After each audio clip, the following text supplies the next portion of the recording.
councils of government, we must guard against the acquisition of unwarranted influence, whether sought or unsought, by the military-industrial complex. In Dallas, Texas, 3 shots were fired at President Kennedy's motorcade in downtown Dallas. The first reports say that President Kennedy has been seriously wounded by this shooting. It is a big idea, a new world order. It was almost as if it were a planned implosion. It just pancaked. Either you are with us, or you are with the terrorists.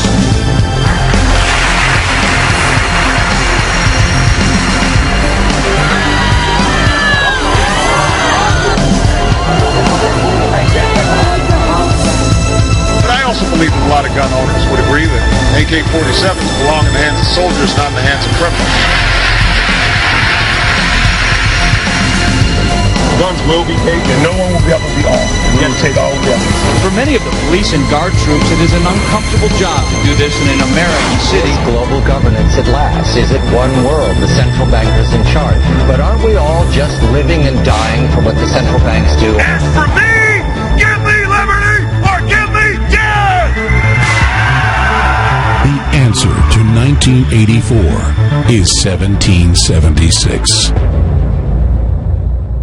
Welcome to the INFOWARS Nightly News. I'm David Knight, and it's Thursday, January the 9th, 2014, and here are our top stories. Tonight, the Pentagon admits to stockpiling potassium iodide due to Fukushima.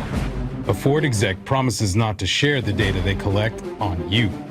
And we sit down with a concerned West Coaster who has kept a close eye on Plumegate.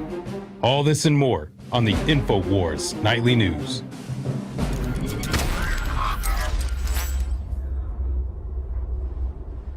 Well, our own Kit Daniels began looking into Pentagon requisitions, and he found out that the Pentagon admitted that they started stockpiling potassium iodide as protection against Fukushima. This is what he found. He said a federal bid notice revealed that a Pentagon agency began stockpiling potassium iodide in 2012 due to its concerns over Fukushima nuclear crisis, shedding light on why the Department of Health and Human Services is now ordering 14 million doses of iodide. The Defense Logistics Agency posted a solicitation on FedBiz Ops in 2012 asking contractors for 75,000 packages of potassium iodide tablets. Now, this is the reason they gave. Because of recent earthquake in Japan in March of 2011 and the resultant nuclear crisis has renewed interest in this item. And they went on to say that the U.S. Army Medical Material Agency has submitted a requisition for this item to ensure that critical operational forces are protected in the event of nuclear fallout.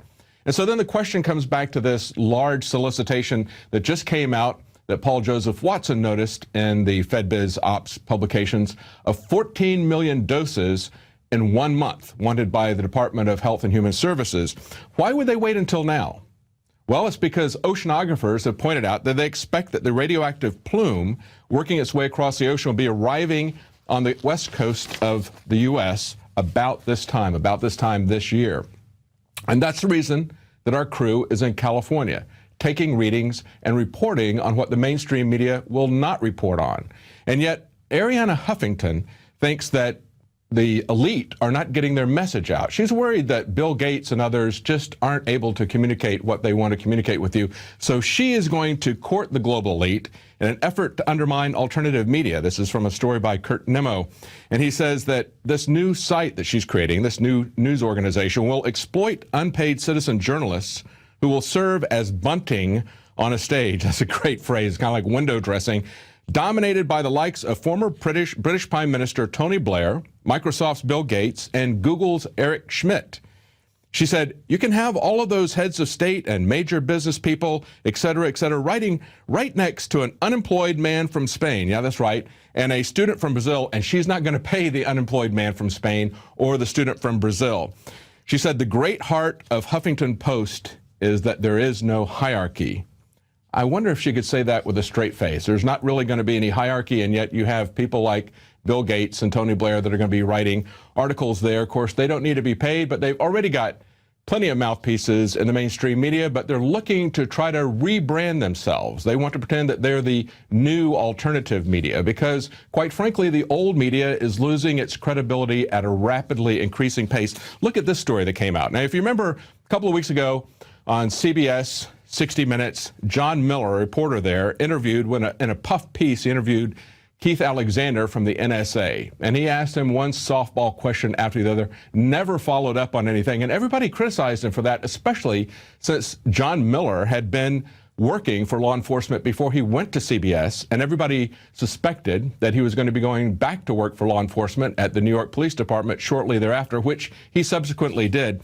This is what he said today. He went back and Charlie Rose talked to him and said, "Boy, we really miss you, John Miller." And he asked him if he felt more like a journalist or like a law enforcement official in his heart. And Miller responded that he was an intelligence officer and that there was, quote, almost no difference between the two jobs since they both dealt with a collection and the analysis of facts. Well, he really wasn't too interested in collecting and analyzing facts when he interviewed Keith Alexander. But listen to what else he had to say here. He says, "You become a briefer. You tell your boss, here's the bottom line, here's the potential responses. That's kind of what you all do." Really? Because when he interviewed Keith Alexander, one of the things that Paul Joseph Watson pointed out when he covered that story was that various times during that interview, Keith Alexander had to stop and say, refer back to these men that were behind him in the shadows, men who were not identified, to see what he could say about that, if he could address something like that. So even Keith Alexander, the head of the NSA, was answering to some shadow government that was over him. So I don't think that the information is flowing up from people like John Miller. I think it's actually flowing down from these guys that are standing in the shadow. John Miller is there just to manufacture consent. And these people at the bottom are there just to collect data.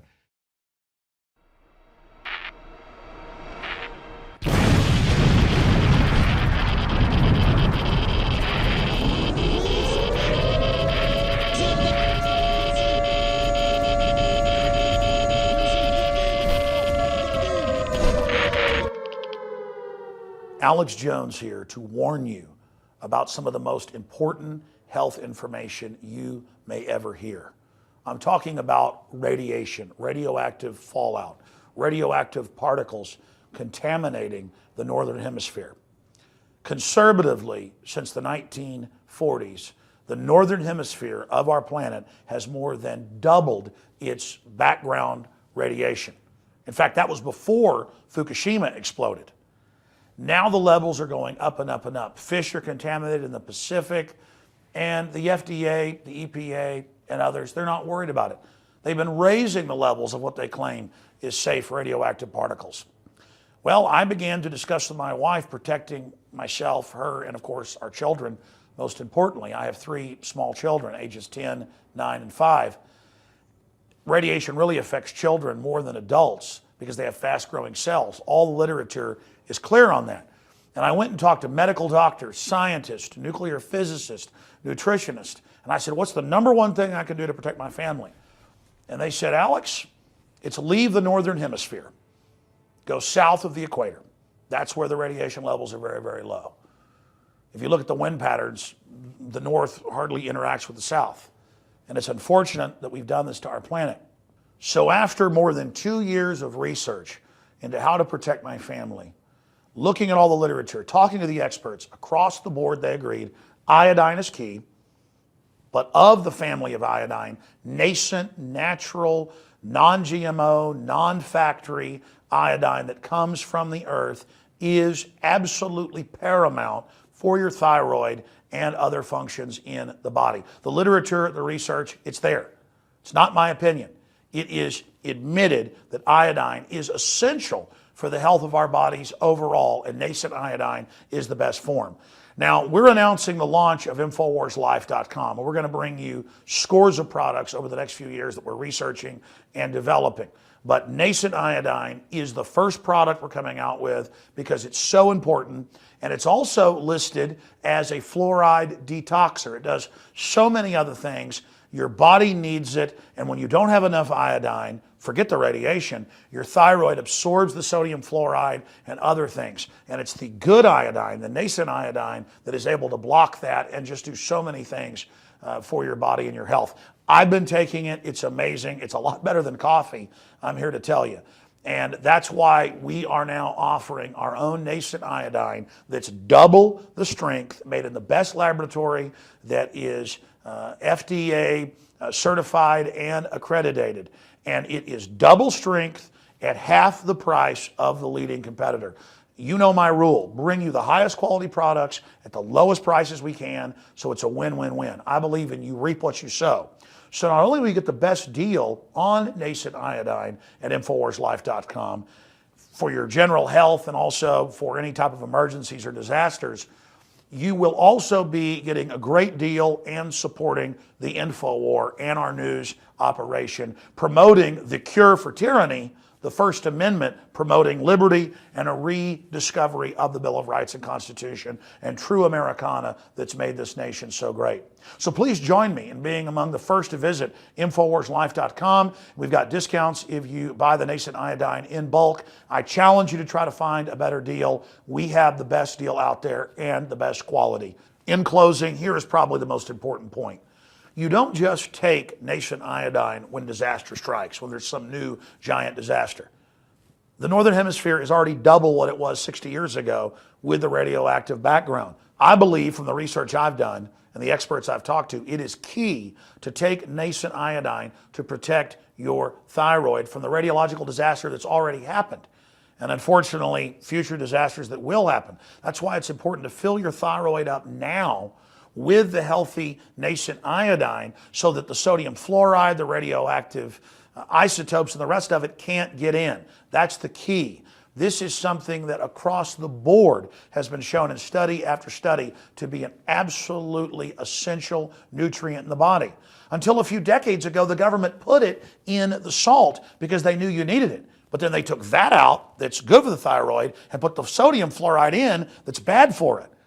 Talk about eugenics, talk about soft kill, talk about an invisible weapon in the water supply. This stuff is on record as a detoxifier for the fluoride they're adding to our water. Nascent iodine and InfoWars Life Survival Shield in double strength at half the cost of the leading competitors. Please visit InfoWarsLife.com today.